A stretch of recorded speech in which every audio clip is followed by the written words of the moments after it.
Good afternoon, everyone. Welcome to another BRAP, a special BRAP. This is the our reaction show to the Xbox Showcase this afternoon, and with me today I have Game Logic. Logic, how are you today? Logic, all right, man. How are you? I'm doing well, Logic. Is the PC Showcase still going? Yeah. Okay. I think it's close to wrapping up. Okay. I didn't get a chance to watch it, but just kind of quick thoughts on the PC Showcase. I mean, I saw a lot of things that I was interested in. Okay. Any one particular game really stand out for you? No.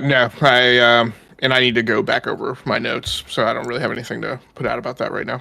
Gotcha. Okay. Yeah. No, I hear you. It's funny.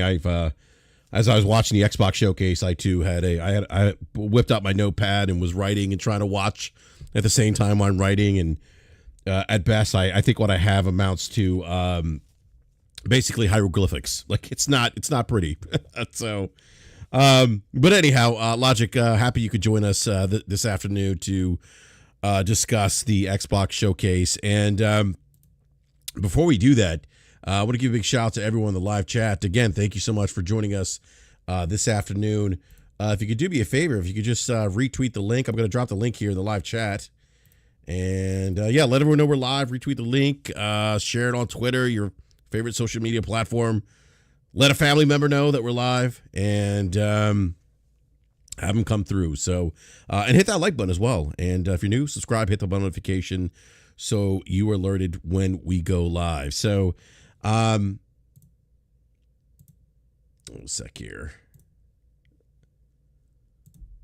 And I apologize, by the way, everyone. I'm still a little bit under the weather. And if you can hear, I'm still kind of congested. I've been dealing with a cold, or maybe it's COVID. Who knows? Who knows what it is? But I'm here regardless. So, all right. So the Xbox Showcase. I'm going to go down the list of the games they showed, and then we'll kind of talk about the games as we go down the list of video games that was showed off at the Xbox Showcase today. And so they opened up with Black Ops 6, and this is set in post the post Cold War, like right around the time. I guess would we say 1988? Is that because I guess that's when the Cold War ended, right? Logic, around 1988, right? My memory serves me correct. I think it's a little later than that because it's not the first Desert Storm, but I could be wrong. Maybe 1990-ish then. Yeah, I'd have to look dates up. Yeah, I know they had George H. Bush, not W. They had him there, so he was president. I think from what is it, like 88 to 92, something like that. Yeah, because Reagan was 80 to 88, so. Yeah, and then Phil Spencer there was on stage talking about how he was excited. We did get a release date for Black Ops 6, which is October 25th. That will be day and date on Game Pass, which we knew about previously. And is this? Are you? Now I might go back, and I haven't been a big fan personally of Black Ops in quite some time, but given the setting post Cold War, this is something that I may jump into, especially now that it's on Game Pass. Will be definitely something I probably look into playing. I don't know if I'll be playing the multiplayer. I actually did not watch the Activision or Black Ops 6. I know they did a more of a kind of a deep dive with Raven and who's working on Black Ops? Is it Sledgehammer? I always forget. Treyarch. Thank you. Treyarch. Yeah. So Treyarch and Raven Raven Games. Excuse me. So I didn't catch that. Did you catch that, Game Logic? No.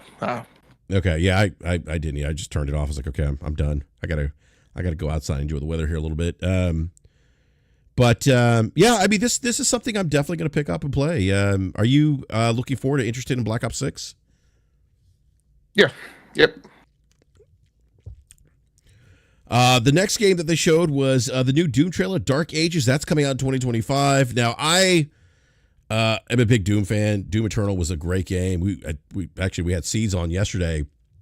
We were discussing the Games Fest, or the Summer Game Fest showcase on Friday, and we were talking about how we both love the soundtrack to Doom Eternal.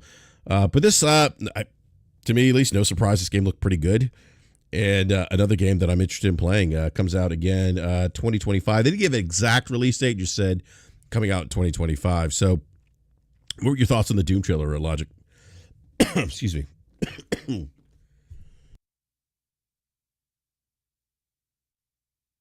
Yeah, it's on the list. Yeah, no, it's definitely on the list for me. Look good. Kind of what I would expect from Doom. And then after that, they showed State of Decay 3, which we haven't seen. How long has it been since we last saw State of Decay 3? Been a couple of years, right? I have no idea. Yeah, and I don't think they should. I don't have this here in my notes, Logic, but I don't think they gave us like a timetable for that. I don't even think they gave us like a 2025 or anything like that. I didn't pay any attention to it. It's not on my list. Okay. Yeah, it's not a game that I'm interested in, but they did have that out there as well. And then after that, they showed us Dragon Age. I think it's Veilguard. I don't know if I have that correct. Let me look that up real quick. Veilguard. Is it Veilguard? Thank you. I speak 2 languages, Logic, so sometimes my English and Spanish combined. So that looks like it's coming out. That's coming out this year, fall of 2024. Now, let me see something here real quick.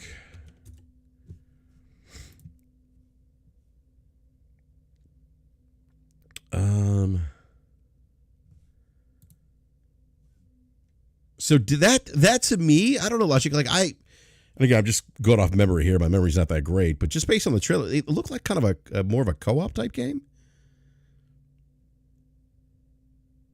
Let's see here. I'm trying to see if there's any additional information on this. I don't see anything else here. I'd have to go back and look.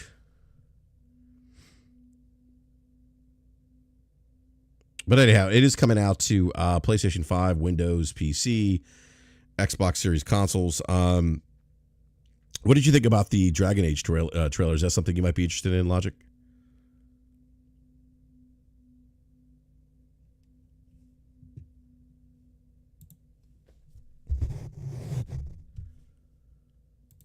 We think we may have lost Logic. All right, we'll go back to him in a second. Yeah, now I'm back. Yeah, Discord just like kicked me out of the call. Oh, did it really? Yeah. So what was the question? No, I was asking if that's a game that you're interested in. Which one? Dragon Age, the Veilguard. No, did not make the list. Because it kind of looked like a co-op, almost like hero type shooter. Because they had like different classes and stuff, and it's like, I don't know, it didn't seem like a typical Dragon Age to me. I gotta go. I just don't know what it is. The artistic and presentation style of the trailer looked vastly different from what Dragon Age has been before. You know, we're in this age where BioWare, the studio today, is not the BioWare that it used to be. The 2 founders have since departed, quite some time ago. So I was going to put it down on the list, and then I was like, as I'm sitting here, like I realize I don't really know what the game is until I have some confidence in it. It's not going on watch just yet. Yeah, I wish Shlomo was here because I'd love to get his thoughts. I know he's a big Dragon Age fan, but yeah, I kind of to me it was like, is this kind of a co-op? Is this it looked like kind of a hero shooter? Like even the visuals kind of had that. I hate using the word cartoonish, but it kind of had that. Yeah, it looked a little more like a Riot game. Exactly. Yeah. That's a great. Yeah.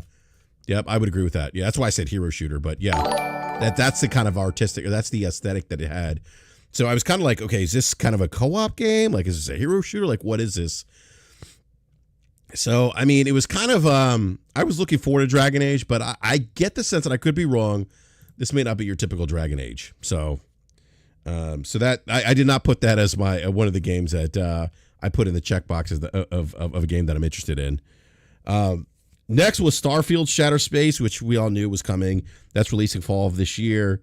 Logic, I didn't hate or completely dislike Starfield, but I don't know if I'll go back to the Shattered Space DLC. I just don't know, man. I was kind of on the fence of this one. It's kind of a maybe for me. What did you think of the Shattered Space DLC? Yeah, I did make the list. I don't. I'm not quite certain what they were getting at with the story of shattered space that they were trying to get across. Just with like it looked a lot like a lot of new mechanics that maybe like vastly deviated from the baseline. And at a certain point, games that add in, like, I have a threshold, right? Games that add in either too much stuff or just like radically break bread with what they've done before. So I couldn't tell from the trailer whether or not I was just seeing like set pieces or cut scenes or whatever.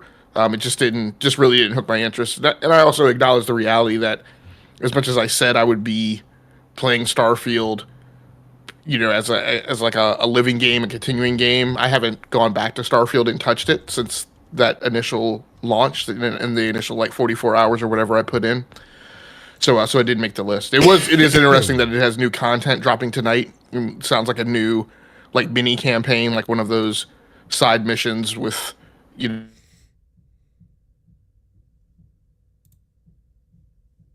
All right, I think we lost Logic again. It looks Discord's acting up. But Logic had mentioned he was surprised to hear that we're getting DLC content today. We are. There are some player made add-ons that are releasing later today. There's also some new gear, locations, things like that. They're going to be part of this DLC drop today. Logic, are you back? Can you hear me? Yeah, I don't know what's going on with Discord. Let me I'm gonna shut because I came out this PC came out of hibernate. Let me just shut Discord down and restart it. Okay, no, that sounds good. Yeah, so Shadowfield, I keep calling it Shadowfield, Starfield Shadow Space. I noticed some like invisible monsters, or these I don't know, these interesting phenomena in space there, which is kind of interesting. But there's like these semi-invisible monsters that stalk space stations as like bodies, and they drift by in like zero gravity, and so it's kind of interesting. Kind of a little bit of like some Prey vibes there with that that cosmic horror a little bit, but yeah, I mean, it looked kind of interesting, I guess. Again, I don't know if that's something that that I'm going to get into. I'm sorry, are you still on Starfield? Yeah, I'm still on Starfield, yeah. Yeah, I like what somebody put in the chat. They said Event Horizon, but with sandwiches, and that's kind of the like I made a correlation. I'm sorry, I'm watching. I said it kind of reminded me of Prey a little bit, with the horror dialed up just a tiny bit. But yeah, that Event Horizon thing's kind of funny. But go ahead. Yeah, it just seemed like it was trying to convey like an existential, like something dealing with like the physical existence of man and crossing over. So I just felt like it was maybe. It just felt like it was a story that was going to be a little too lofty. But again, I couldn't really nail down, what it is they were trying to convey over. Yeah, it was kind of interesting. But I mean, again, it's not. I don't know if that's something that I will get into. We'll see. I know. I think the. I think the verbiage around this DLC was I have to pull this up again because I had up. Oh, it says a mysterious power stirs in the city of Dazra on House Varun's hidden home world. And this is per the official expansion blur, but investigate a frightening cosmic threat, explore a new planet, and find unique weapons, spacesuits, and gear in this all-new adventure.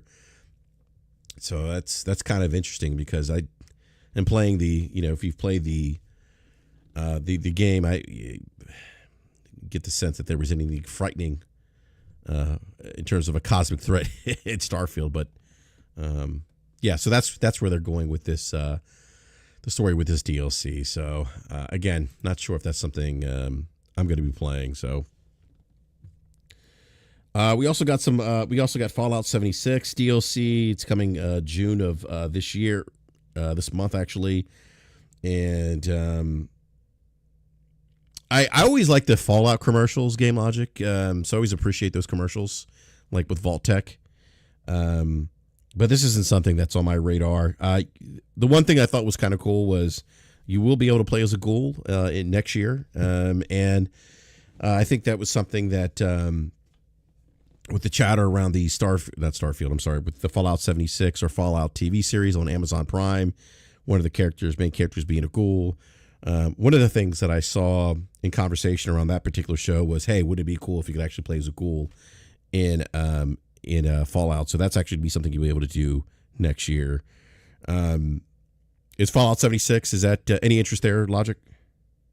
Actually, yeah. I mean, I've been toying with the idea for quite some time about jumping into Fallout 76 since I've, tracked its, community review curve on Steam.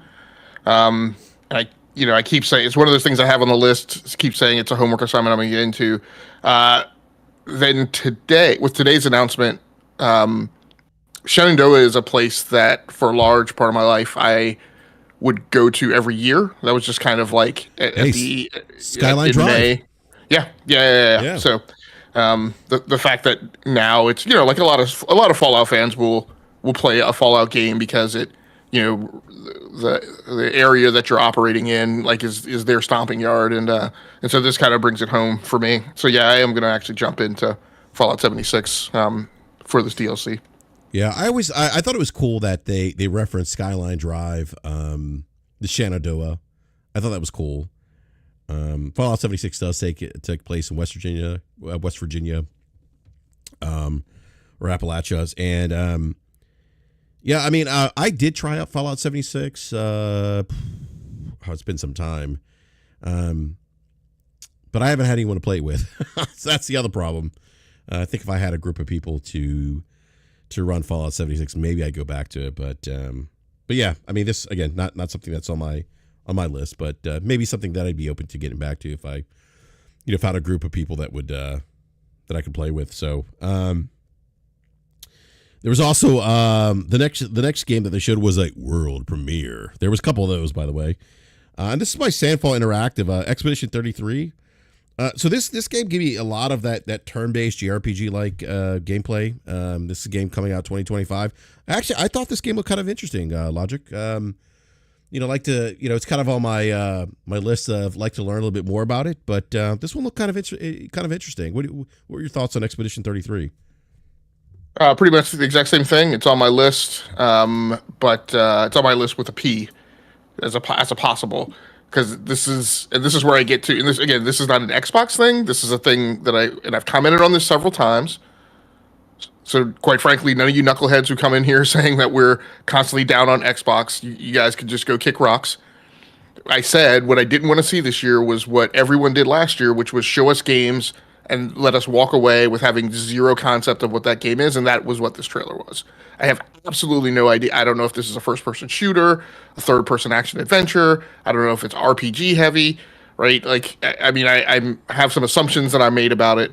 Maybe there was one clip that showed at least the perspective you're playing from.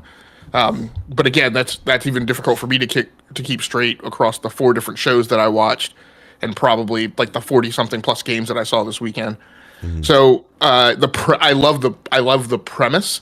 It sounds like it would be like a great premise for like a book, and maybe there is some small unknown novel that it took the premise from. But I am interested in it. Yeah, I am too. Again, it has that turn-based JRPG style combat. The game is actually coming to PS5, PC, and Xbox, including Game Pass. So yeah, I certainly piqued my interest, but definitely want to get a better understanding of the game as well, outside of just being turn-based and kind of getting more of a deep dive per se. Trying to see if I can find any additional information on this as we're talking about it. Let me see here. All right, so I did find some information on this. Is at Games Radar. Developer says that the game is in this evolution of JRPG is real-time actions, enhance the heart of turn-based combat. Build your party and level up 6 characters. Craft unique builds for your expeditioners that fit your playstyle via gear, stats, skills, and character synergies. Open an active dimension in combat. Dodge, parry, encounter in real time. Chain combos by mastering attack rhythms and target enemy weak points using free aim systems. So that's some additional nuggets here from the developer, and Games writer saying, but the best selling point might be the JRPG style combat, which appears to be turn-based with real-time actions you could do to dodge certain attacks and the like in the style of a Paper Mario game. So that's per Games Radar. Excuse me.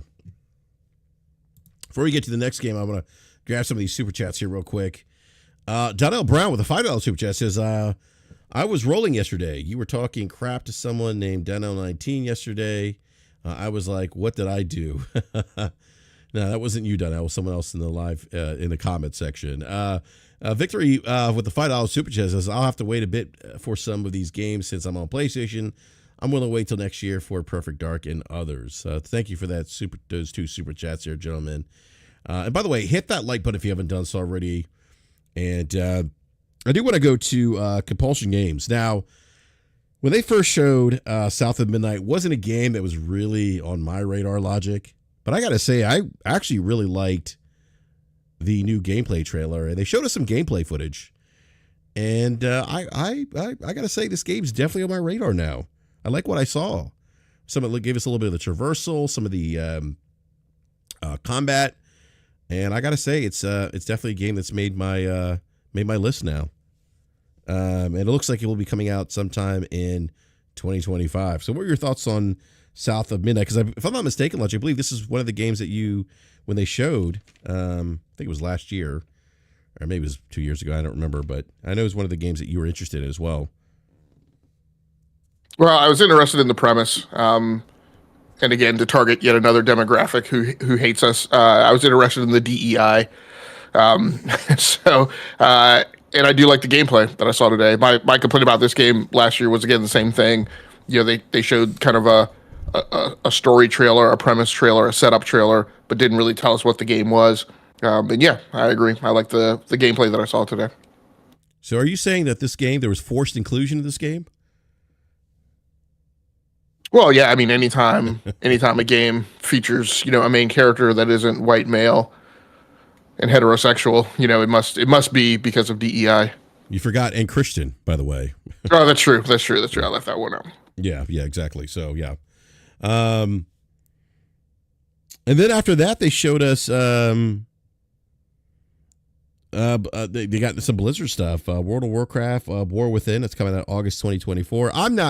I haven't played World of Warcraft in very long time, 10 plus years. Not something I'm interested in diving back into, but any interest here in World of Warcraft, War Within?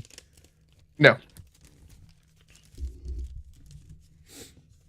All right, and then after that, they showed us more footage of Metal Gear Solid Snake Eater. Look, I played the original Snake Eater. It's one of my favorite Metal Gear Solid games. So I know I think this was teased last year at the PlayStation Showcase, and they actually revealed it. Gave us a very, very short trailer of Metal Gear Solid Snake, but they gave us a little more footage on the game, showed us some of the stealth-like elements of the game, and even though I'm a Metal Gear Solid fan, it just did make my list, but I don't know. Something just seems off with Snake Eater. I can't pinpoint it. I will play it because, again, I love the Metal Gear series, but I don't know, Logic. I don't know. I can't pinpoint it why I'm kind of on the fence about this, but what did you think about Metal Gear Solid Snake Eater? Not interested. Okay. After that, they showed us Sea of Thieves, new season coming out July 25th. Sea of Thieves is not my cup of tea. I played it, tried it, just couldn't get into it. But the game's done very well for Rare. It's actually been one of those successes for Xbox first party studios. It's actually on. Is it out on the PlayStation now, Logic? I know it was coming out. I don't know if it's. It is. Yeah. It is. Okay. And it seemed to. I think it was like right up there with like pre-orders on the PlayStation. So. But yeah, they showed off the new season, and just not my cup of tea. Not something I'm looking forward to. Don't plan on going back to Sea of Thieves. What are your thoughts there, Logic? Nope. All right. Now, I have a feeling you might not like this next game, Logic. This is a Souls-like game. Flintlock, is it Siege of Dawn, I believe. I can't read my handwriting here. That's coming to Game Pass next month. And anything Souls-like, it's going to get my interest here. And it's all Game Pass. And I will say this, Logic. Like the one thing, speaking of Game Pass, like I subbed to Game Pass again this year because of Persona 3 Reload. What was the other game? Senua Saga 2, Hellblade 2, which I got to get back to. Avowed and Indiana Jones. And I felt like those are 4 solid games that it was just worth it for me to dive back into Game Pass. But this is another one. I thought they did a decent job of showing some games that are coming to Game Pass, that you can look forward to either next year or this year. For me, this Souls-like game, Flint Saga of Dawn, was one of those games. Oh, okay, this is kind of an added bonus for me, being in Game Pass, and it comes out next month. But any interest here on your end, Logic? I'm not sure. So where did you pull that it's a Souls-like? It said that in the start of the trailer. It says a Souls-like game. Unless I'm seeing stuff, but that's what. Let me go back here, check here real quick.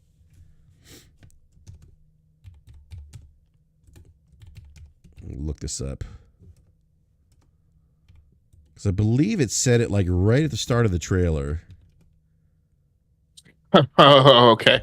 This is one of my favorite things. So I'm seeing here where this is the first time I've seen it exposed, it injected into the conversation that now we're using the dual terminology Souls-like and Souls-light, which for years drove me up the wall with roguelikes and roguelites. And at the end of the day, after years of the community, using the same term to mean the same thing or different things, I just settled on for a roguelike and a roguelite. I don't like either one.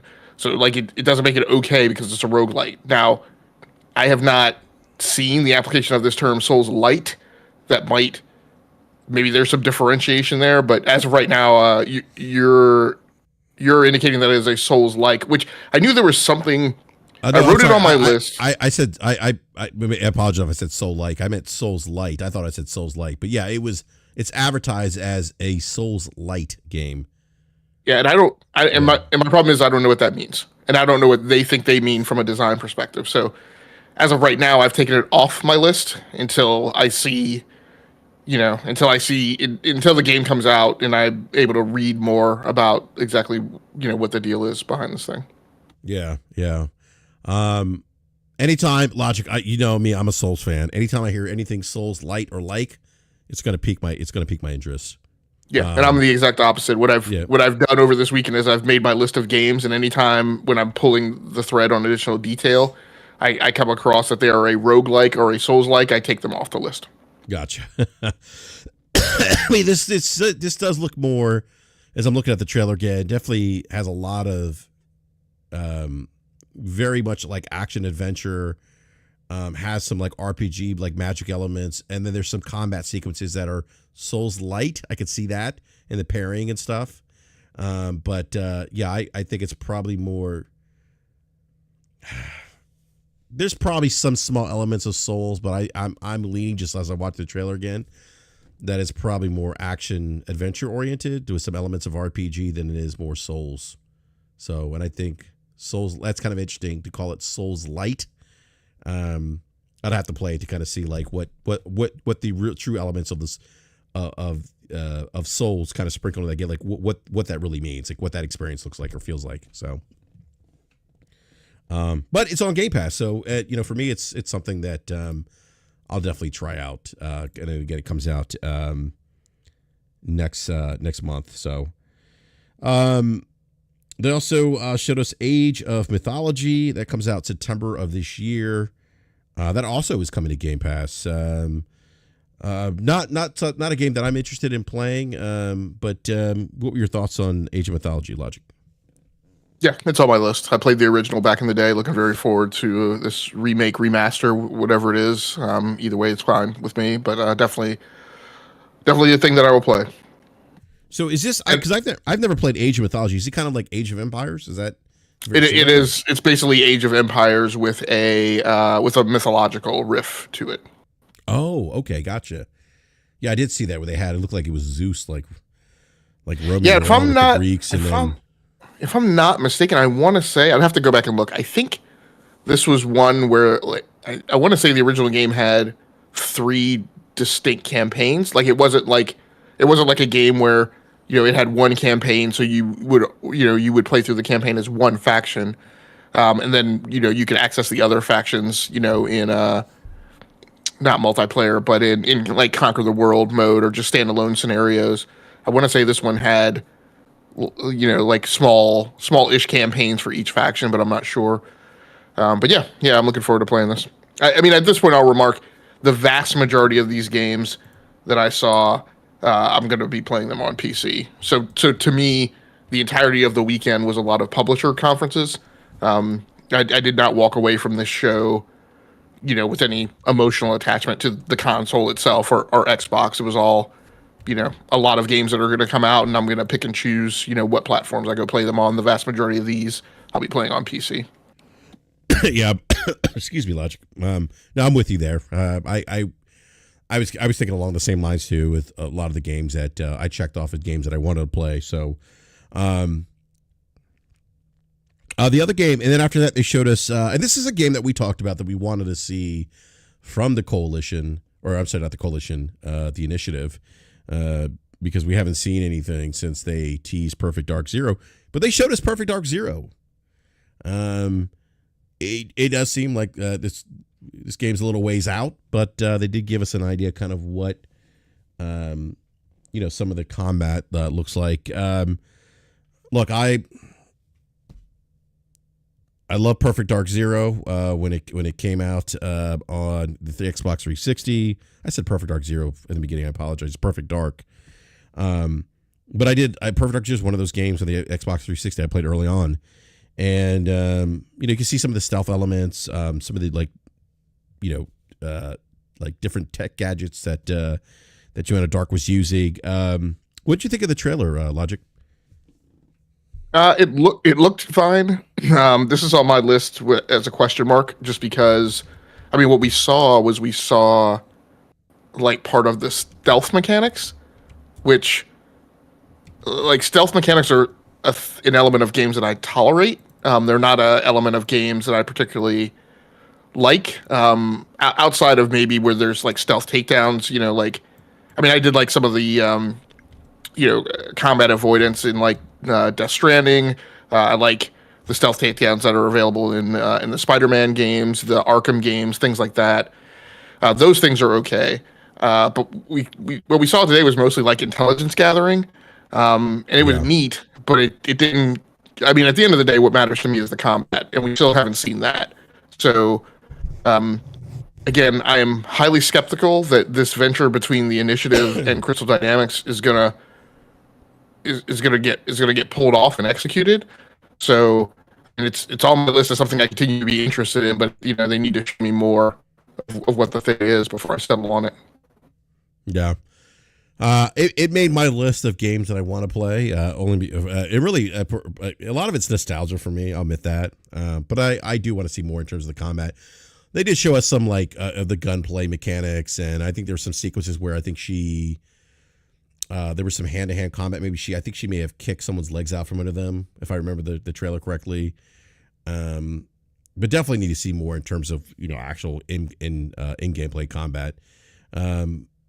But so the developers, and I just pulled this up per, I think this is on Polygon, where they reported the developer describes Perfect Dark, the reboot of the Perfect Dark series, that it's a sci-fi ecological disaster game, or it's set against a sci-fi ecological disaster. They say Perfect Dark's near future world has been impacted by what's known as the Cascade, in which the planet has suffered from a series of environmental disasters, rendering entire regions inhospitable to human life. In the wake of the disaster, a hypercorporation known as Core Mantis steps in to create a solution known as the Gen Network and deploys it in Cairo, restoring ecological balance and creating a freshly walled city insulated from the hostile environment outside to become a center for technological innovation. So, so that's per the developer, but yeah, again, for me, a lot nostalgia again. Definitely a game that made my checklist. But to your point, Logic, definitely want to see more in terms of actual gameplay. All right. Let's see here. Then we had then Matt Booty was talking for a little bit. And he talked about how he was excited about what the studio's working on, et cetera, et cetera. And then they gave us Diablo 4, Vessel of Hatred, which comes out October of this year. The trailer looked pretty interesting, I got to say, Logic. And I know we talked about, I know you're playing Diablo 4 right now, and I've talked about getting back into it. But this one looked pretty interesting. What I was interesting, though, at the end of the trailer, I didn't see Game Pass mentioned. I did see Xbox and PC, but the Game Pass logo wasn't there. Where the other games that they've shown that were coming to Game Pass, you would see the Game Pass logo. That was absent here with Diablo 4, Vessel of Hatred. I was kind of interested. I was surprised to see that. And I haven't looked for any additional updates to see if that's coming to Game Pass. But what were your thoughts of that particular trailer? Did that make your list of games that or DLC content that you'd be checking out later this year? Oh, day one. I mean, no doubt. I mean, unquestionably. I mean, Diablo's one of my favorite franchises and series. That I steadily play, and yeah, I'm going through playing it right now. I probably have 18 to 20 hours in the game. I'm very bad. Still haven't played through the entirety of the campaign because I don't care about the campaign. I play Diablo for the grind and the loot drops. But I will have to get around to getting the campaign marked off my list before this drops. But yeah, I'll definitely be playing this. I mean, it wouldn't surprise me that it wouldn't be coming to Game Pass. I think technically the company line is that, for most things you get access to the base game in Game Pass, but then associated DLC, it's expected that you have to buy it, although they haven't abided by that all the time. Like I assume that Shattered Galaxy or whatever it is for Starfield is coming to Game Pass. But I think technically the policy is that you would expect to have to buy those things. But yeah, I don't know how Blizzard's gonna play that. Yeah, I'd like the trailer. This would be a game for me would be a nice to play as opposed to nice to have. If I could find some time to get back into Diablo, I feel like I'm so behind right now. As I mentioned to you last time I played, it was with Slomo, and I believe he was a necromancer, and his necromancer was a very OP, and he would sit there and say, "BRAP, watch this." So, but yeah, I thought the trailer was well done. Like I'm like, "Ooh, this looks good." Then after that, and by the way, that DLC is coming October 8th, 2024. Then they showed us Fable. And Fable's one of those games that I wanted to see more from Playground Studios. And I got to say, I really like this trailer. Now, again, I'm also a fan of Fable. I forget. So Fable's one of those games that I bought into early on for the original Xbox when Peter Molyneux was sharing his vision of Fable. It was I think it was called Project Ego at the time before they named it Fable. And I remember it was like one of the things, because yes, unfortunately, BRAP did console war 20-something years ago for the Xbox. So I understand the mentality of console warriors, unfortunately. And it was one of those things we used to talk about where, because Peter Molyneux used to hype this game up. Oh, you could plant a tree and come back and it's like grown tenfold, or, your character, the look of your character will change based on choices. And it was like, we were like, wow, this is amazing. And so, now some of the lofty goals or vision that Peter Molyneux had for the game didn't make it, but some of those things did. And Fable's one of those games that I really, really enjoyed. So I really like the footage of Fable. Looks like it'll be coming out 2025. So this is a game that definitely made my list of games that I want, but I think we've talked about Fable 4, Logic. I don't think this is a franchise you're necessarily interested in, correct? And if you're not, did this trailer maybe change that perspective, maybe, or like where you thought maybe, oh, this might be something I might be interested in learning a little bit more about? No, not at all. Okay. um, you know what made me think about Game Logic 2? People are complaining about the look of the main protagonist, the female protagonist. It's so ridiculous. They're saying that she's not attractive, and I'm like, if you want attractive, if you need something, something pretty, there's other games that could, I guess, fill that need of yours. But I just don't understand people trashing a game because of the appearance of the female protagonist. I think it's a little bit ridiculous. Well, Grum's has a army 164,000 strong on Twitter now that complain about that kind of stuff, right? Yes, he is. Yeah, Grum the weirdo, by the way. God, that guy, what a piece of work. All right, and then they showed us Frag Pump, which is a 5 vs 5 PvP game that's come out in 2025. That's not something I was interested in. What about you, Logic? Nope. All right, and then they showed us, this was a world premiere, Winter Burrow. That's coming out 2025, also Game Pass game, but not something that I'm necessarily interested in. How about you, Logic? What was that one again? Winter Burrow. It's the game with the mouse. No. I said mouse, like, no, I'm good. Yeah. I will say this, Logic. I thought they did, we can talk about this a bit more later, I thought they did a good job of showing us what's coming in the future for Game Pass. I thought that was good. Geez, man. It's not only is Discord having issues, Logic, but so is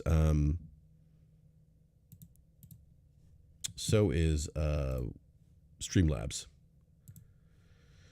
All right. Anyhow, this game by Annapurna, this game Mixtape, Logic. Oh man, the music, the 80s music spoke to me, man. This game spoke to me. It's coming out 2025, and I gotta say, it's coming to Game Pass. A game that I love the visual aesthetic of it. But the soundtrack alone, I'm like, yeah, I'm gonna try this out.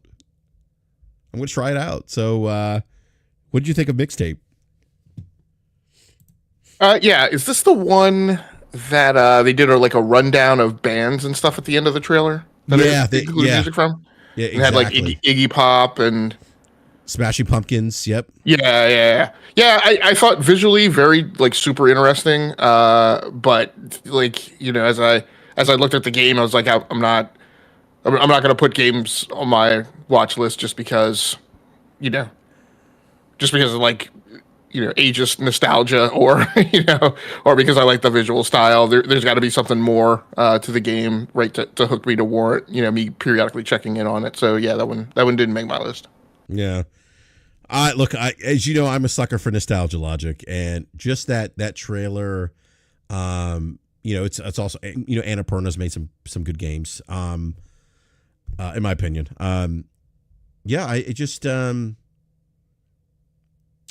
This is this is just one of those games. Actually, it's from is it B&D Studio? Who's actually making this game? And they actually made their Artful Escape, which won a BAFTA award. But yeah, I mean this this group of I call them kids, but high school kids, kind of hanging out their last night of high school. They embark on this adventure. And then the music and everything just spoke to me. So yeah, definitely something that I'm going to check out on Game Pass. So, which just while we're on the topic, I may be leaping ahead or maybe totally off base. Which show was it that had the next Life is Strange thing in it? It was this show, the Showcase. Okay, all right. Yeah. They showed off the next Life is Strange, which we'll get to a bit. I don't know. We'll get to that here in a second, but. But yeah, it was the Showcase. After they showed us Mixtape, we got to see more Flight Simulator 20 from Flight Sim 2024 that comes out November 19th. Look pretty cool, Logic. I'm not a big flight. I don't really play. I did try a flight sim when it was released on Game Pass, but not really my cup of tea. But I thought it looked pretty cool. The different things you could do. Some of the things that they showed that you could do in terms of like putting out fires. flying different parts of the world, things like that. I thought the trailer looked pretty good. I'm assuming this is going to be a game you check out. I know you do play Flight Sim, or not Flight Simulator. Yeah, absolutely. I'm a little curious to see if they are gonna. It looked.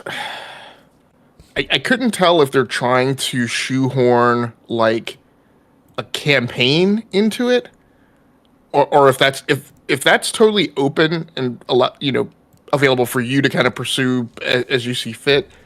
Then that'll be fine. It seemed like they're trying to make a lot of effort between the marketing last year and this year to talk about this is about you managing your aviation career.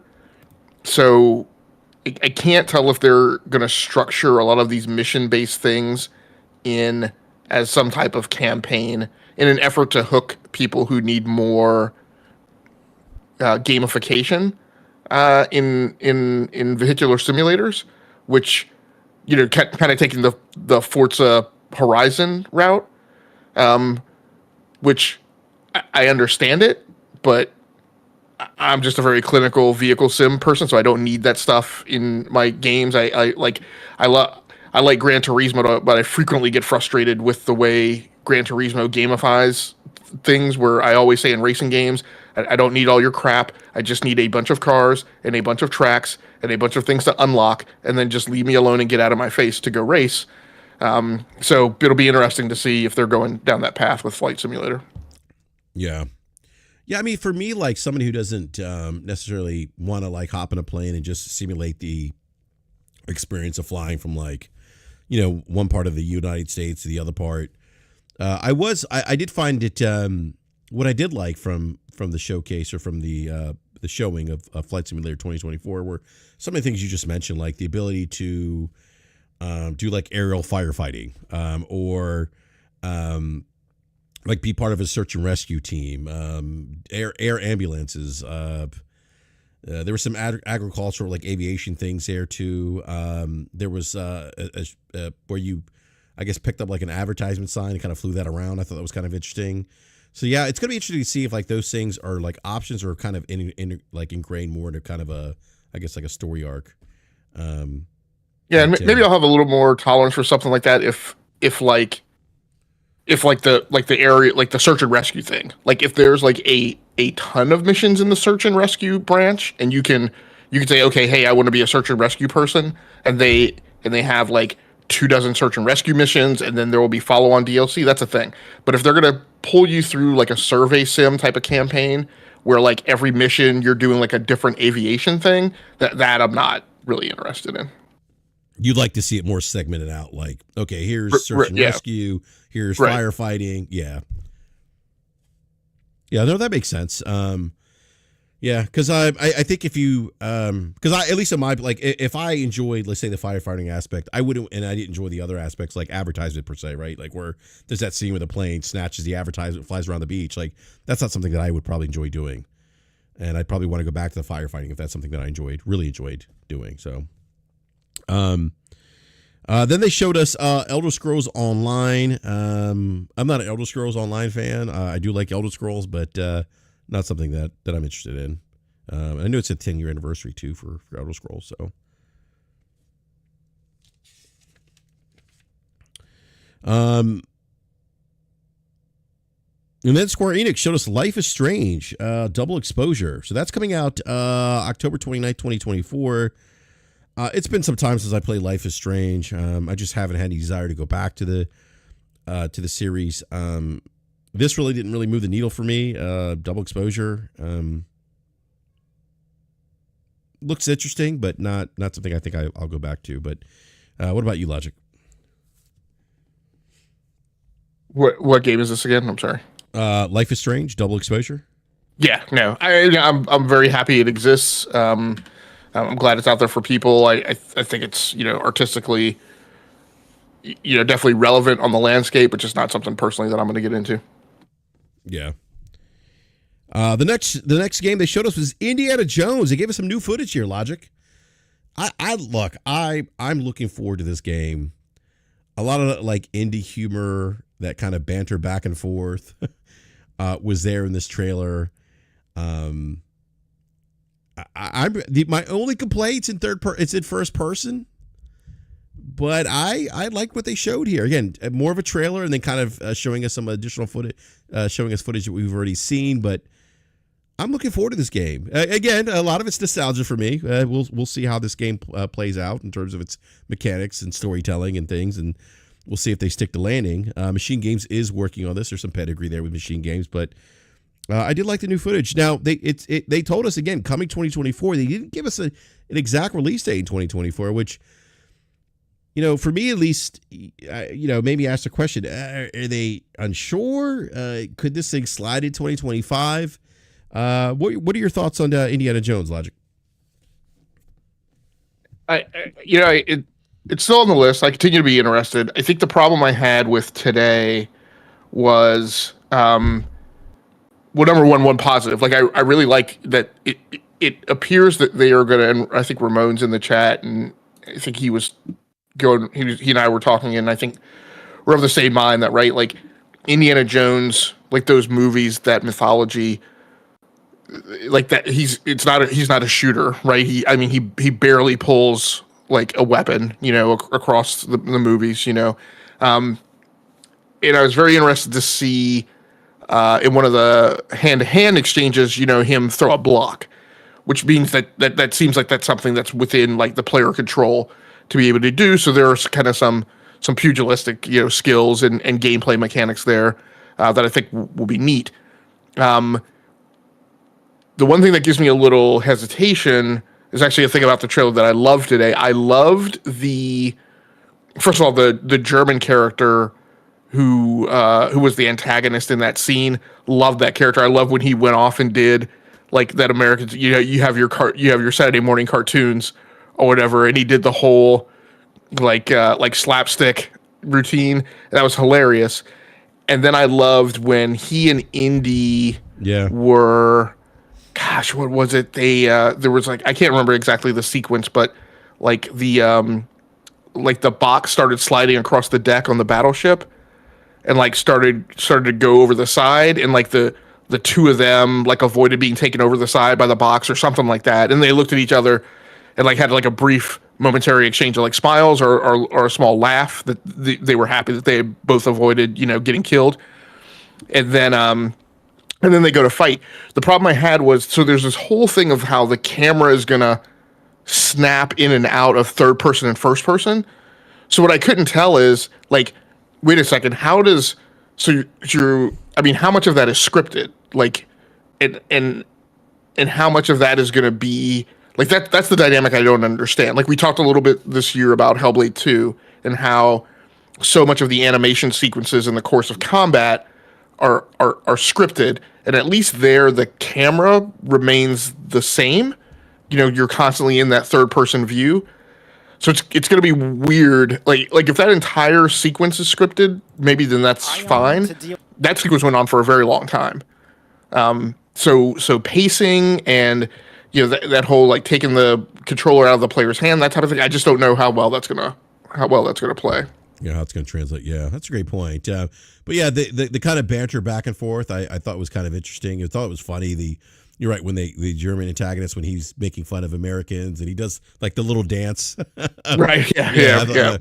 Yeah, but but to me it captured that feel like of an Indiana Jones movie, which I thought was great. And so I'm definitely looking forward to this game. I was a little surprised though, no definitive date yet. This is the second time they've showed us a 2024 date, and I'm wondering like if this is a game where maybe they're kind of playing it close to the chest, like, hey, maybe this thing makes it 2024. We don't want to, lessons learned. We don't want to give a firm date and then have to push it back a year. But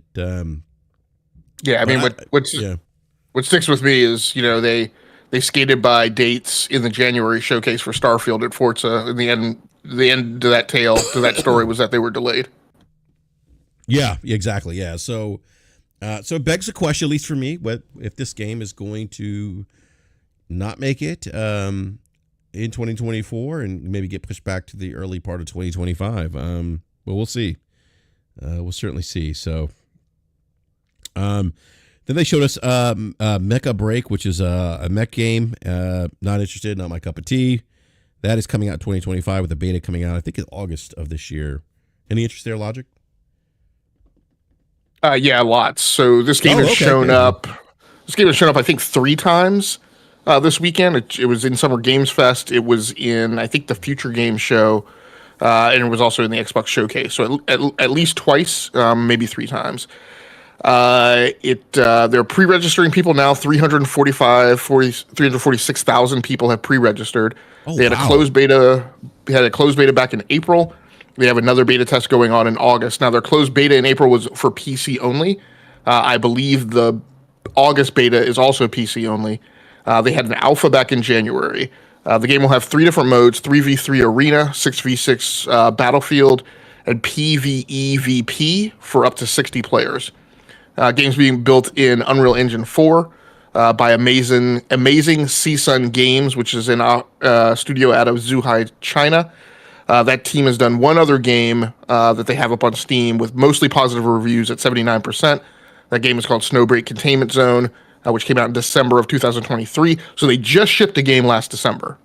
And they're doing concurrent development on this one. Snowbreak Containment Zone is described as a new 3D waifu sci-fi RPG shooter. And the truth is, and you looked at it in the reviews on that game, again, mostly positive reviews. But that game is also very much a gacha game and has just strewn with tons of microtransactions in it, supposedly. That's what's written up in some of the reviews. That studio was also just founded in 2022. So at best, they have been working on this game for about 2 years. The trailer that I saw today looked a little too chaotic for my type of mech game, but that may have been the PvEVP mode that I saw.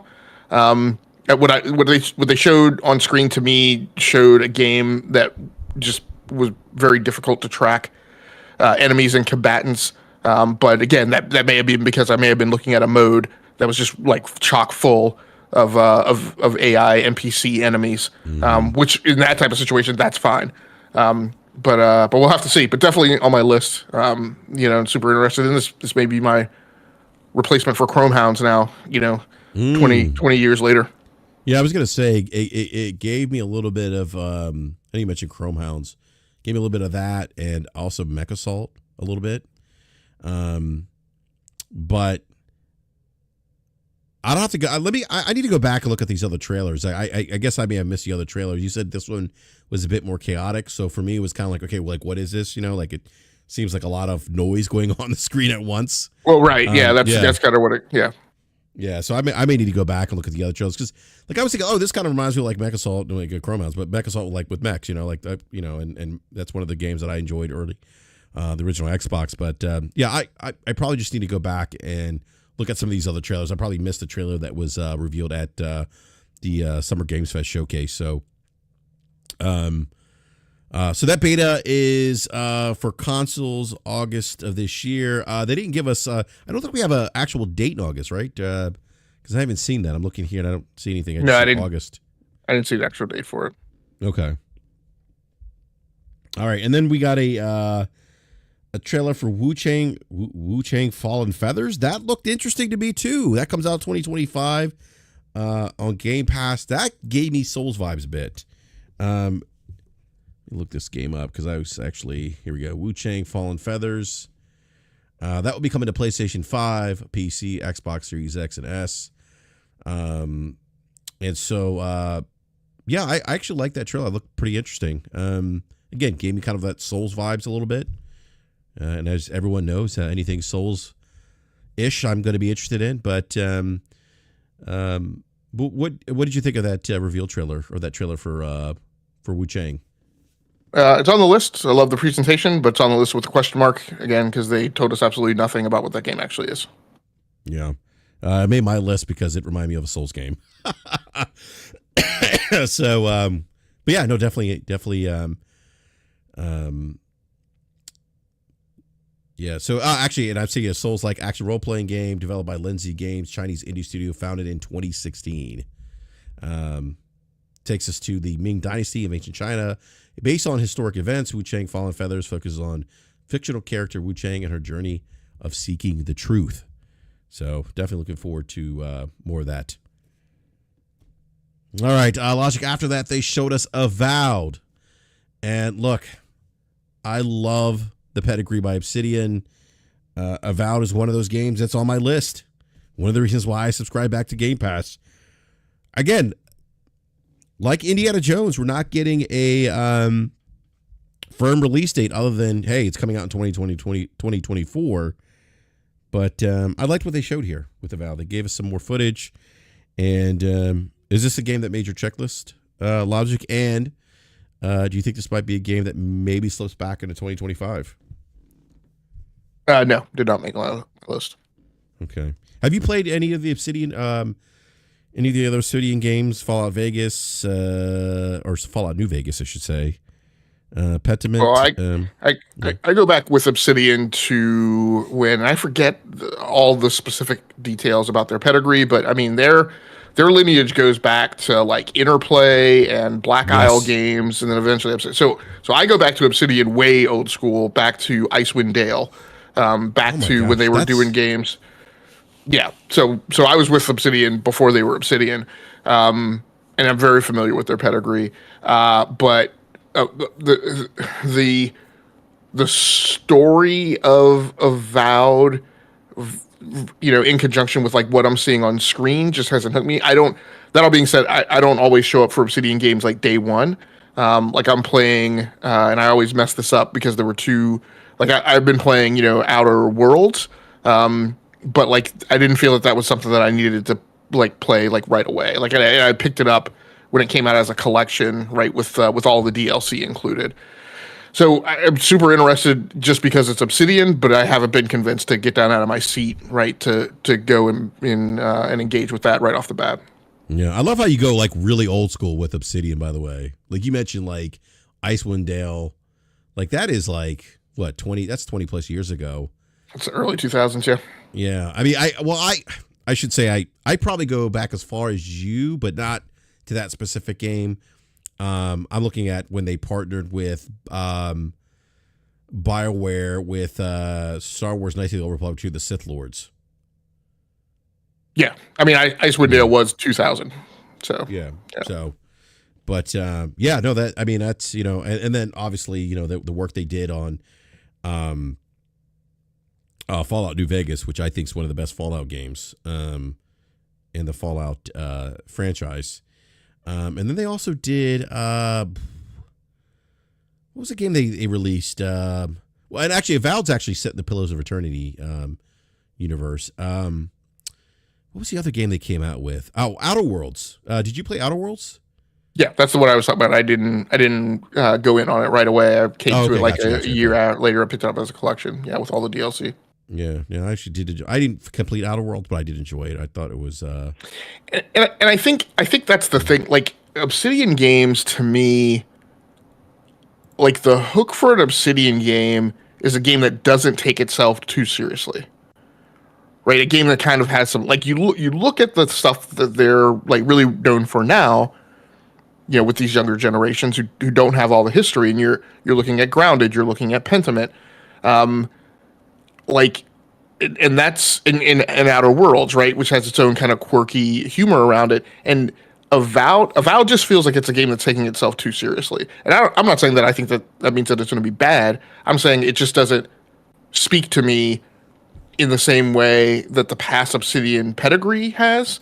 And so, I'll reserve judgment and hang back. If it turns out that it's good and there's a good buzz around it, I'll definitely go check it out. But like I said, I haven't been motivated to make it like top of my list right now.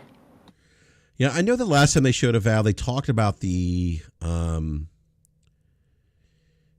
story, the interaction between NPCs, and how your decisions have impact consequences in the game. And my issue with that, and I think this is going to be something I need to figure out, Logic, is I when it comes to storytelling or dialogue with NPCs and the dialogue and choices you have and how they impact the game, the consequences of those choices, the problem I'm going to run into is that I'm going to benchmark those types of games against Baldur's Gate 3. And that's my problem. I think that's going to be a problem for me, maybe. And I found myself when they showed the last update on Avowed where I was like, and they were talking about the the interaction with the NPCs and how your decisions have real world impact. I'm like, okay, is it going to be like Baldur's Gate 3 though? So, and I'm hoping I can come into this game not thinking like that, but I think that's going to be something that I'm going to have to contend with, because Baldur's Gate 3 just does that on. Like for me, Baldur's Gate 3, like in terms of the impact choices you have in game and how those choices play out, like it's probably the best that I've ever experienced. So anyhow, but yeah, again, definitely a game I'm interested. Again, it's in that Pillars of Eternity world, and so something I'm looking forward to. And I'm sorry, Elijah, did you comment on whether or not you thought this game might slip into 2025 or why we haven't got a firm release date in 2024?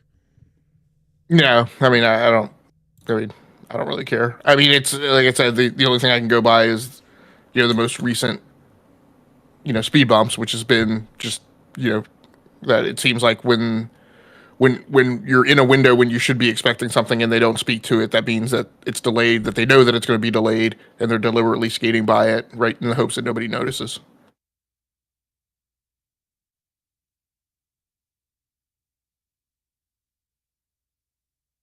Well, yeah.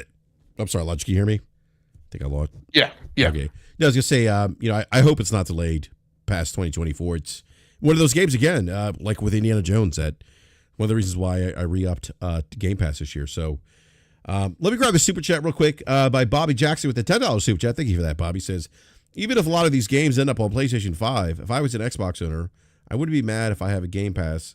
I wouldn't be mad if I have Game Pass because I get them day one. I wouldn't have to pay for any of them individually like on PlayStation 5. Thank you for that super chat. I don't know, Logic. I feel like most gamers don't even think about that kind of stuff. You know what I mean? Yeah, I mean, I don't know. Outside of just being in this small bubble on Twitter, Right, in the Twitter YouTube bubble. Yeah, exactly. Like I think most people could give two.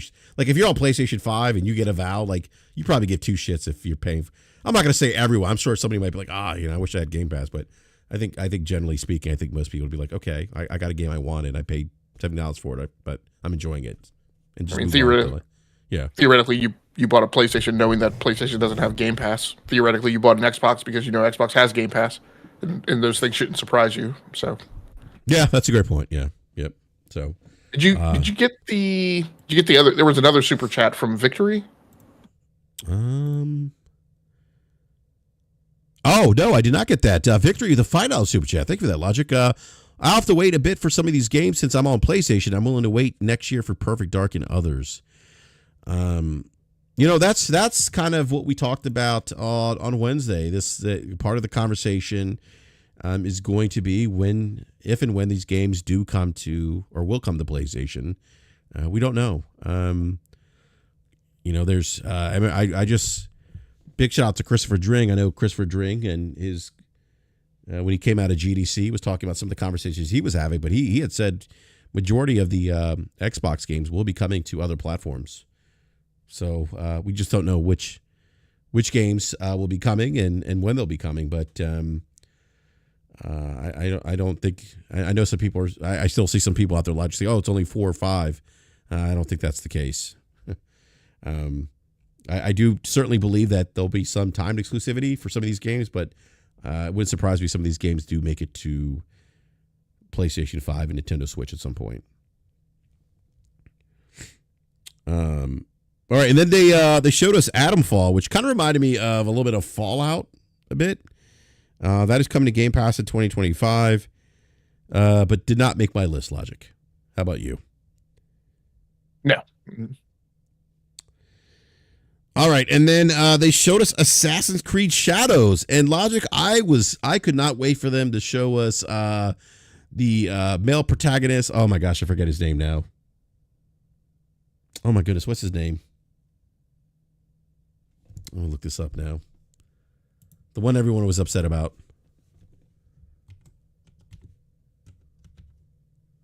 Let's see here. Yusuke, thank you. I was just looking that up. I could not wait for them to show Yusuke because I want to see the man babies cry again. Oh my God. It's not historically accurate. Hillary's upset. She doesn't like it. Hillary thinks it's forced inclusion. It's not good for America. Speaking of which, we did hear Slick Willie in the Call of Duty trailer. Oh, was Slick Willie there? I missed that. I heard George Bush. Yeah, I think the game. I assume the game crosses over the period of time between his administration and or between Bush's administration, first Bush's administration and his. Oh, that's why when you asked me like what time period it is, I was like, yeah. I remember there were like the Cold War that just ended, and they were showing some other things, and like you can't trust anyone. And George H. Bush is there. I did not hear Slick. Yeah. So I don't know if it spans and stretches across, that Bush administration over into the latter part of the Clinton administration in the 90s. Okay, gotcha. I did like the Assassin's Creed Shadows trailer. Again, that is a game that's on my checklist. Releases October 15th of this year. Is this still a planned purchase for you, Logic? Oh yes, absolutely. Yeah, me too, man. Me too. And then they showed a Stalker 2, which is releasing September of this year. Will be coming in Game Pass. I'd like the Stalker 2 trailer. I'm glad that we finally got a release date, and it's definitely a game that I'm going to be playing. Is this something you're going to be picking up, Logic? Yeah, I plan to. Now, did you play the first Stalker? I do not know. Okay, so I would not telling you to pump the brakes, but I don't know that Stalker is a BRAP game.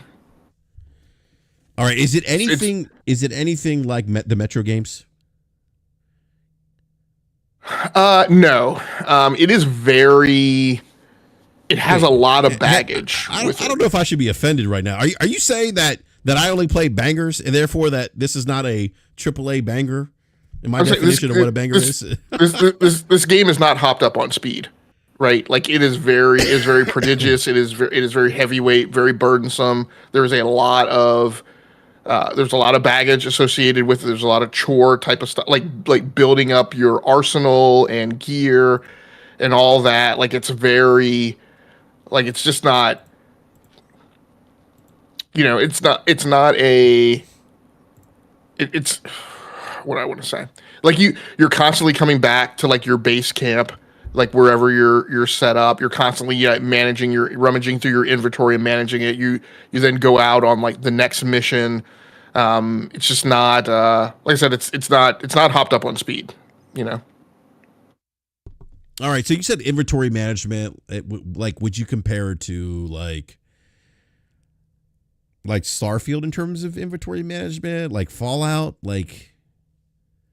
If I remember correctly, I believe it does have encumbrance. It's not as much of like a PETA as like a Bethesda game is, but it definitely has that notion of like you can only carry, like you definitely can't carry like an unlimited amount of stuff. But it's just I don't know. Again, I don't know how I want to. How I want to phrase it, like, but it's not like it's not you going from story arc to story arc, from drumbeat to drumbeat with cut scenes in between it, right? It's very much it's like an MMO without the MMO. You know what I mean? Okay, it sounds like kind of like a Bethesda game in some ways, like Fallout. Yeah. Because like Fallout doesn't have those cutscenes. I mean, there's like some interaction, like it's not sexy in that regard. Yeah, I think Eric has a problem. It's very grindy to me. Oh, I won't I won't mind that. Okay. Yeah, I mean, Souls games can be grindy, very grindy. But I mean, Diablo's very grindy, and you didn't stick with that. No, but that's because there was other stuff that I was playing, But I mean, there's gonna be other stuff that you're playing when this game comes out too. Yeah. No, I know. I get it, but but again, it's something that to me it reminded me a lot of Metro. It is also very much, and it seems like they're sticking with this graphical stuff. It's also very much from the age of Brown games. Mm-hmm. Like it's not bright. It's not going to have a bunch of colors popping. Like it is very dark, dreary. Like everybody's miserable. Like kind of world. So. Yeah, no, it's like Fallout in that regard. Yeah, except it doesn't have like the tongue in cheek that Fallout has with it. No, yeah. I could see that. Yeah, well, again, it's quote unquote free in Game Pass. I'll try it out. But no, it's one of those games. When they initially showed, I was like, oh, it just reminded me of Metro. That's kind of one of the reasons why it piqued my interest. And then, some of the things you're mentioning, like it's grindy. There's inventory management. I mean, that doesn't necessarily bother me. Now, I mean, to your point, like when you said I didn't play Diablo, and I said, yeah, I didn't play Diablo, I was playing other stuff. July, there are some other games I want to get to. And we'll see what else releases in that window of late September, is it September? No, I'm sorry, July. But there's the Elden Ring DLC. So I think for me it just depends on how quickly I get through that. So I think I just landed on what. So I am very much a systems oriented gamer. So when you build a game, when you have tons of different systems and subsystems in it, and how those systems and subsystems interplay, and figuring those things out, that's very much like I will spend time just rummaging through my inventory kit, right, orienting my weapons by priority, all that kind of stuff. You, I think, in contrast, are a very story and narrative driven gamer, or at least much more so than I am. And this game, I think, is very systems heavy, almost kind of approaching a bit of a survival game to a certain extent. So I just don't know if it's going to have enough of the narrative story driven, like character driven arc for you to hook into. Gotcha. Okay. Man, you're feeding that stereotype of me, BRAP. Well, no, I mean, AAA like, BRAP. like this is the perfect kind of game that I talk about, where I say I don't care about getting from point A to point B in the campaign, right? That won't bother me at all. Yeah, in this, yeah. No, I don't disagree. Like, there's times where I play games, I'm like, okay, like I need to move on now. Like, this is just too much for me. Like, I'm losing interest. No, I don't disagree with you. So that game comes out later this year, or July 20. I think it's July 25th on Game Pass. And then after that, we had the new Xbox Series announced. So we had no Xbox Portable or handheld device. That wasn't shown, even though that was one of the rumors that was going around. But we did get a new Xbox Series X digital edition, 1 terabyte, which is called Robot White, which will retail for $450. We also got an Xbox Series S Robot White console at $350. And then we got the Xbox Series X 2 terabyte Galaxy Black Special Edition, which will retail for $600. Personally, Logic, I've said... Yeah, go ahead. So I've said I want to get away from talking about the hypocrisy of the gaming community on Twitter and social media and YouTube. But I will take one final swipe on my way out the door, and I'll say, who is this for? Because when we talked about the PlayStation 5 Pro, that's all I could hear. Who is this for? Well, dum-dum. It's maybe for the people who haven't bought PlayStation 5s yet. Right? There's all this conversation about, who's going to go out and who's going to go out and upgrade, as if the PlayStation 5 Pro is mostly about people who want to move up from the PlayStation 5. And same thing that I would say here, like who are these for? If that was your contrivance when the PlayStation 5 Pro was rumored. I don't know. It's kind of a weird move for me, and I have a Series X, and I've already bought like the 1 terabyte expansion, so I don't really need more space.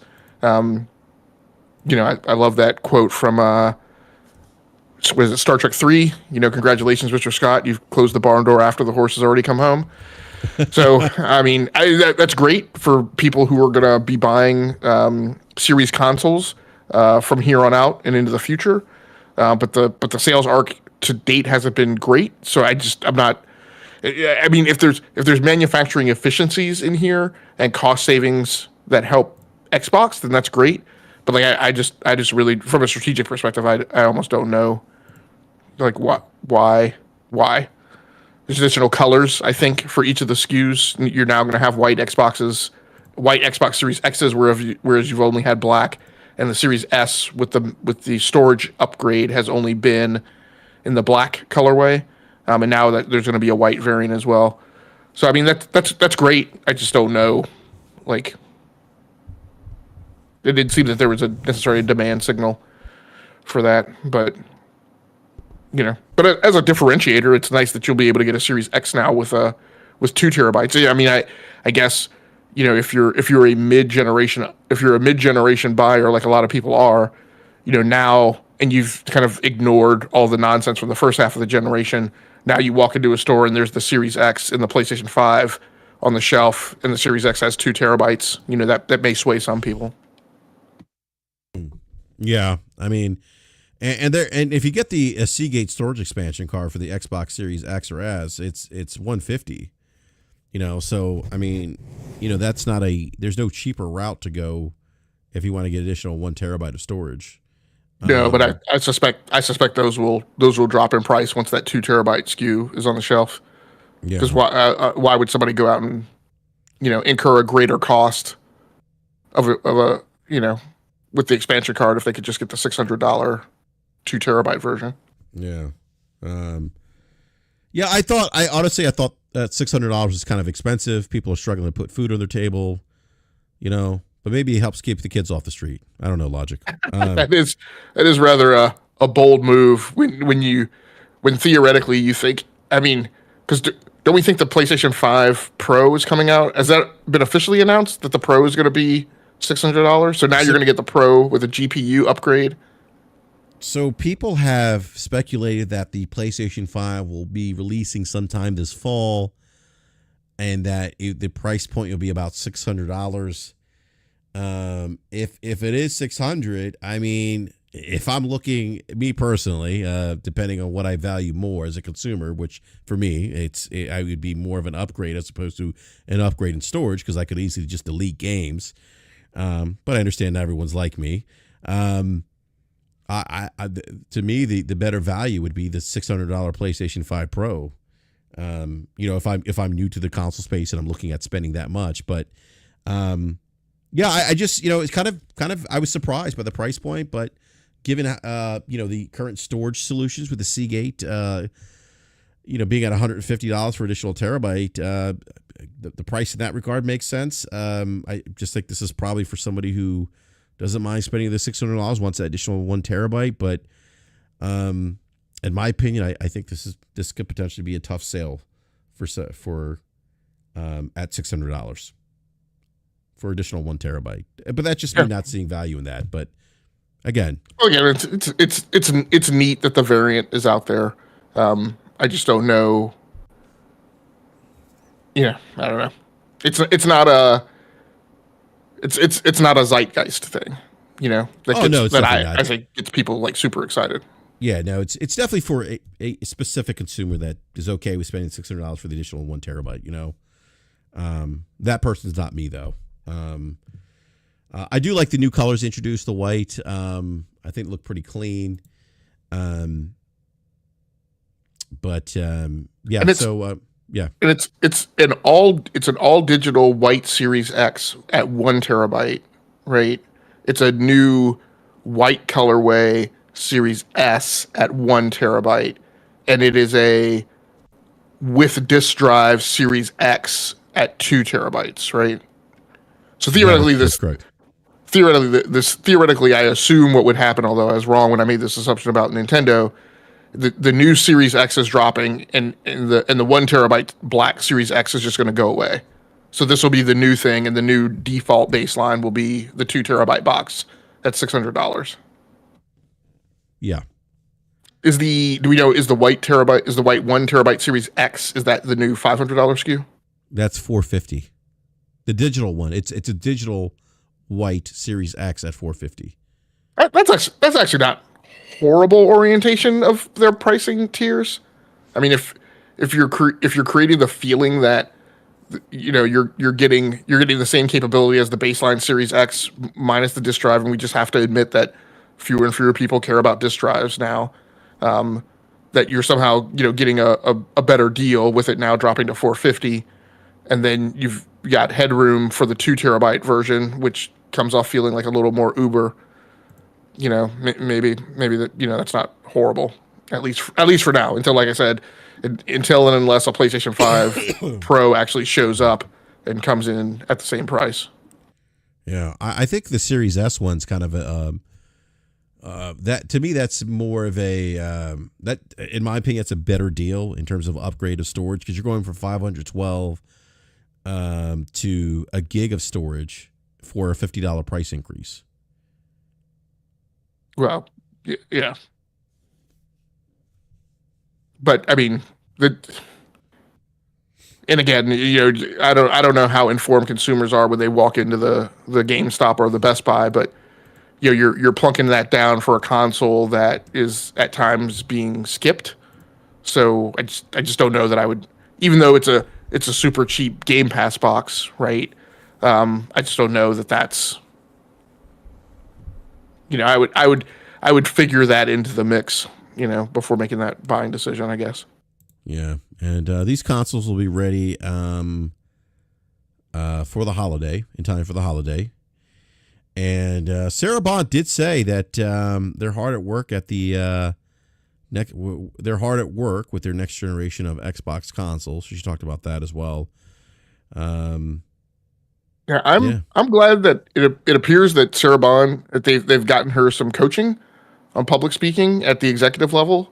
So I was glad to see that. I was glad somebody taught her what to do with her hands while on stage, because she's had kind of like a Ricky Bobby thing going on for the last couple of years. So I'm glad to see that. Did you say? Did you compare it to Ricky Bobby?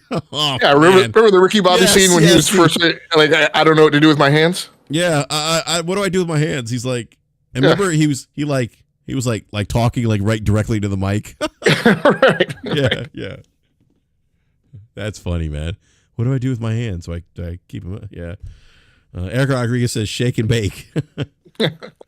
Yeah. Yeah. And the messaging was good at the end, right? Like the 10 poles of Xbox. I can't recite them now, but I know I caught them when she said them. Is the 10 poles of Xbox are. And Phil said it at the opening of the show. For the first time, everybody's going to get COD, and everybody's going to get COD with the same content.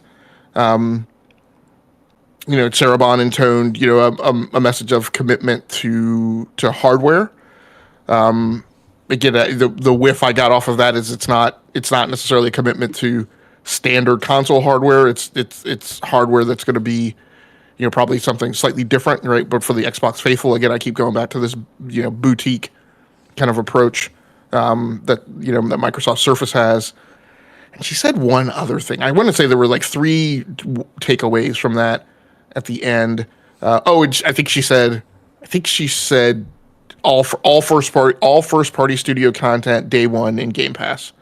So I guess that was her foot stomp to say, Activision, Blizzard, Bethesda, everything that they put out will be day one in Game Pass. And Matt Booty just kind of, I think the comment he made kind of sounded off about the notion that, again, all of the software, studio houses are all reporting up through one roof, because he was very specific to point out, it's Bethesda, it's Activision Blizzard, it's Xbox Game Studios, they're all one deal now. I think their organizational restructure, what that showed to me was them clearing the decks of any notion of the old, Bethesda is its own publishing house and Activision is its own publishing house. Yeah. Somebody live chat, Vibrant saying the $600 version of the 2 terabyte Xbox is limited edition Xbox. Yeah, maybe. I don't know. Maybe. Yeah, I haven't seen that, but I'm not saying he's not correct. I wasn't aware. I didn't see that in any of the literature that I pulled up regarding the announcement of the 3 consoles. Maybe it is, but even then, it's like I'm kind of surprised by that. I think $600 is a pretty significant price increase. Again, I'm not saying that no consumer will buy it. I just think it's for a very specific consumer. But again, I think assuming that, at least for me, if I'm looking at it as a consumer, what I like in a console, if I'm upgrading, I'm going to look at the PS5 Pro. I'm going to lean towards that as opposed to getting the additional storage upgrade. I'm going to always lean more performance upgrades. But that's just me. So, yeah, you know what? I will say this, Logic. One of the things I liked about, I kind of feel, and I was thinking about this, like Well, you know what? Let's get back to that thought here in just a second. I want to table that because I do want to go wrap up the showcase here with Gears of War E-Day. Now, I said this on a BRAP show a while back when we were discussing Gears of War, and it may have been a conversation where I said they should kill off Marcus Phoenix. And I think as we were kind of throwing out ideas for the Gears franchise, I think one of the things I had mentioned was I'd like to see kind of a like a prequel of sorts to like an origin story of Marcus Phoenix, like a younger Marcus. And lo and behold, we get the Gears E-Day trailer, and it's younger Marcus, and it's E-Day, and you see Dom, and the game's going to be about Dom and Marcus Phoenix. And I'm like, yes, I'm eating this up. There was a bit, if anyone caught this, they were playing the chorus of, I think it was on piano, of Mad World. And I ate this thing up, Logic. This was the cherry on the top for me for the Xbox showcase. What did you think of the trailer, Logic? Were you, because you know me, Logic, I wasn't shouting Game of the Year, but I was excited. You know how I get for trailers. What did you think of the Gears trailer? It made the list, so I'll be interested to see how it comes out. Yeah. I'm definitely interested. So, all right. So, I thought the Xbox showcase was their best showcase in years, Logic. I thought this was a really, really good showcase. And the question I was going to ask you that I just tabled was, and I was thinking about, as I was watching the showcase, I started thinking about the business meeting. Remember that business update? And I'm thinking they shouldn't have had the business update, especially with this lineup of games they showed. I thought one of the good things that they showed in the Xbox showcase were, as I mentioned earlier, there were 4 like pillars, games that made me resubscribe to Game Pass. And then with this show, what they did for me at least was sprinkle in maybe a couple other games that are coming to Game Pass that I'm also interested in to kind of sweeten that pot for me. And so I was thinking about the business update. I'm like, you didn't have to do the business update, in my opinion, especially if you have this deck of great games to show. You know, people, and I've said this before, just keep your head down and just crank out some good content. Well, I think there's 2 things that are flies in the ointment for me on that perspective. Is number one is I've never had a problem with Xbox strategies. I've had problems with them constantly shifting and changing. I've never had a problem with Xbox showcases. In fact, I've typically been up until summer of 2022, including that summer of 2022 showcase. I've actually been pretty positive on Xbox showcases, and I've typically preferred them to PlayStation showcases. My problem since the beginning of this generation has been that their execution and delivery has always not met the mark of their showcases. And so those are the things that are foremost in my mind. The showcase is great, but the showcase means nothing until they actually deliver. The other thing I would say is I don't know that it wasn't a bad decision to two-step their messaging and isolate what they had to get out in the business update versus the showcase. Because the thing that will come behind the showcase is how many of those games go to other platforms. And so, you know, I've given them a lot of guff for skating by things and not saying them and not being transparent. I will say I don't necessarily disagree with the move with waving with your left hand in February and saying, hey, for those of you that care or get bothered, just be aware that there's periodically going to be what you feel is bad news. Because every once in a while, we're going to say these games that you thought were exclusive are actually console exclusives are actually going to other platforms. So we don't want you to be upset about that when we announce that sometime after June, because we told you in February that was going to happen. So today they did the showcase. They didn't do what I suggested they do and just get out in front of it and just have what other platforms the games are going to at the bottom of the trailers. None of those games, as far as I remember, and I haven't meticulously gone through them, I don't think any of those games had any platform mentioned at the bottom of the screen other than PC. So they were all Xbox and PC. The other thing that's interesting, one thing that I want to call out, a big theme during this show, during all of the Summer Game Fest shows, is how many games are still going to Xbox One and PlayStation 4.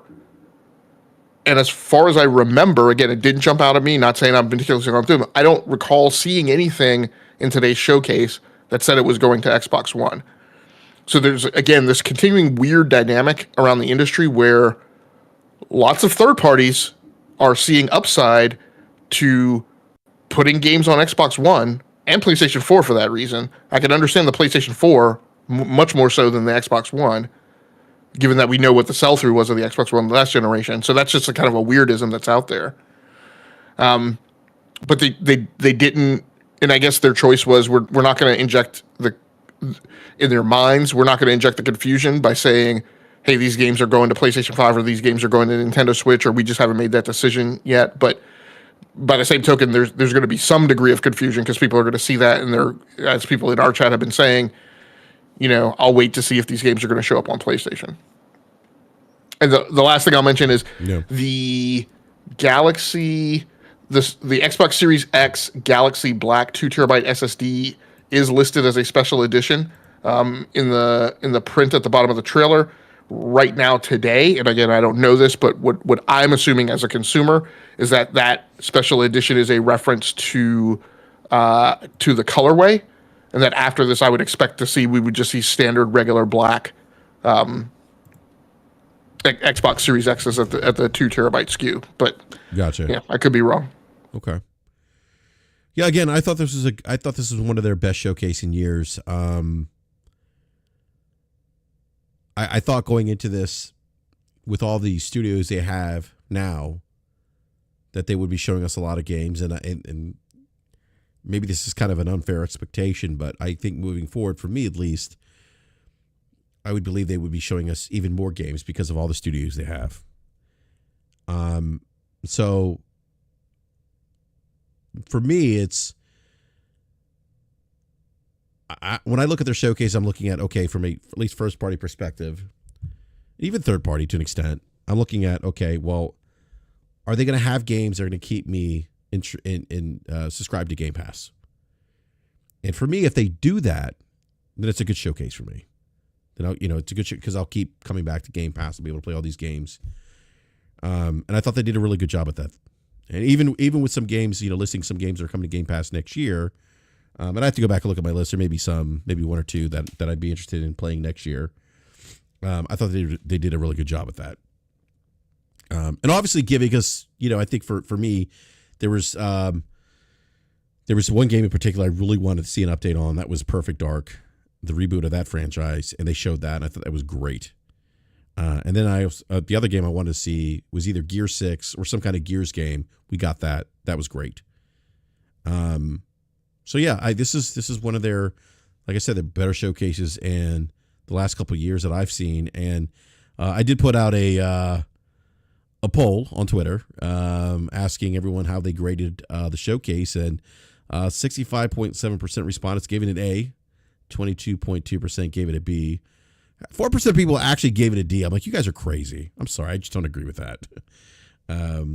But a lot of the reaction that I'm seeing, that I'm hearing, that I'm reading has been very positive with the showcase. So I thought they did a great job, Logic. I think this is, for me at least as a consumer, this is what I want to see from them. More games that speak to me, games that are going to keep me interested in Game Pass. So, excuse me. Any other thoughts, Logic, before we wrap up the show? No, not at all. All right. So, give me a second here.